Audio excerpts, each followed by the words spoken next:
लगातार पाताल में जा रही भारतीय अर्थव्यवस्था के लिए कोरोना काल ने आग में घी डालने का काम किया है। भारत की अर्थव्यवस्था पहले भी कोई खास सुधार की ओर नहीं थी, लेकिन अब अर्थव्यवस्था के पहिए पंचर होते नजर आ रहे हैं। दुनिया भर की रेटिंग एजेंसियां भारत की इकोनॉमिक ग्रोथ को लेकर चिंता जाहिर कर रही हैं। Credit rating agency Moody's investors ने आशंका जताई है कि वित्त वर्ष 2020-21 में भारत की आर्थिक विकास दर शून्य रह सकती है। एजेंसी ने अपने पूर्वानुमान में कहा है कि वित्त वर्ष 2020-21 में भारत के सकल घरेलू उत्पाद जीडीपी की वृद्धि शून्य रह सकती है। इसका अर्थ है कि जीडीपी की स्थिति इस वित्त वर्ष में सपाट रहेगी। हालांकि एजेंसी ने वित्त वर्ष 2021-22 में वृद्धि दर के 6.6% पर पहुंच जाने का अनुमान भी व्यक्त किया है। बता दें कि मूडीज ने पिछले दिनों के अंत में कैलेंडर वर्ष 2020 में जीडीपी वृद्धि दर का अनुमान घटाकर 0.2% कर दिया था। मूडीज को है ये डर। मूडीज को डर है कि कोरोना वायरस महामारी से लगा झटका आर्थिक वृद्धि में पहले से ही कायम नरमी को और बढ़ा देगा।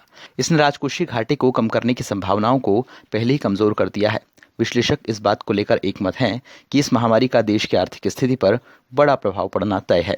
मूडीज की स्थानीय इकाई इक्रा ने इस महामारी के कारण वृद्धि दर में 2% की गिरावट की आशंका व्यक्त की है।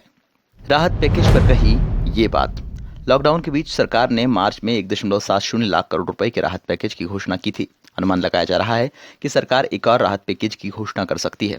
एजेंसी ने इस बारे में कहा कि इन उपायों से भारत की आर्थिक नरमी के असर और अवधि को कम करने में मदद मिल सकती है।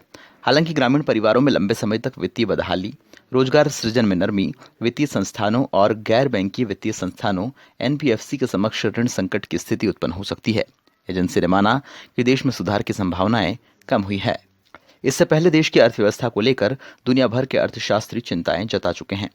रिजर्व बैंक के पूर्व गवर्नर रघुराम राजन ने हाल ही में कांग्रेस नेता राहुल गांधी से बातचीत की थी। इसके अलावा नोबेल पुरस्कार विजेता अभिजीत बनर्जी ने भी देश के हालातों को सुधारने के लिए राहत पैकेज देने का सुझाव दिया था, लेकिन सरकार ने अभी तक लोगों के लिए बड़े राहत पैकेज का ऐलान नहीं किया है।